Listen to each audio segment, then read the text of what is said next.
Kasunod ng isinagawang raid sa Kawit, Cavite, kaugnay sa operasyon ng love scam noong Sabado, isa pang bahay sa Angeles, Pampanga ang sinalakay ng NBI kung saan huli sa akto ang 6 na Chinese national na gumagawa ng iba't ibang klase ng panloloko online. Nakatutok si John Consulta.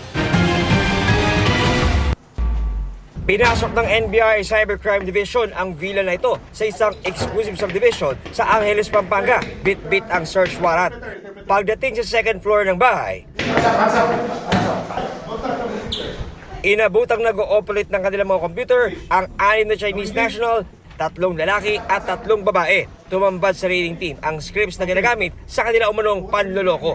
Ayon sa NBI, follow-up operation ito sa nauna nilang raid na naka-aresto ng 24 na Pilipino at 5 Chinese na sangkot sa love scam sa Kawit, Cavite noong August 10. Ayon sa NBI, sangkot sa samot-saring panloloko ang kanilang mga na-arestong Chinese national sa Angeles, Pampanga. Kabilang dito ang crypto phishing, investment fraud at text spam messages.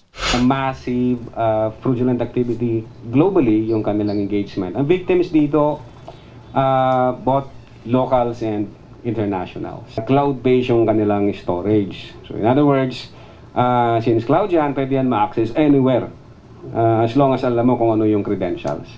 Ayon sa NBI, Finance at Money Laundering Department ang grupo ng mga Chinese na kanilang nahuli na galing sa Pogo pero pumasok sa bansa bilang mga turista.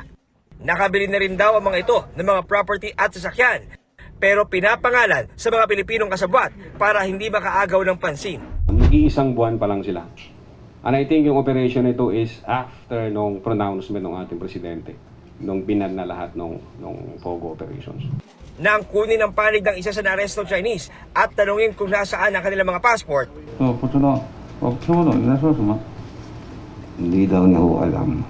Sinusubukan pa namin kunan ng pahayag ang iba pang na-aresto. Naharap sila sa reklamong paglabag sa Cybercrime Prevention Act, Economic Sabotage at Anti-Financial Account Scamming Act.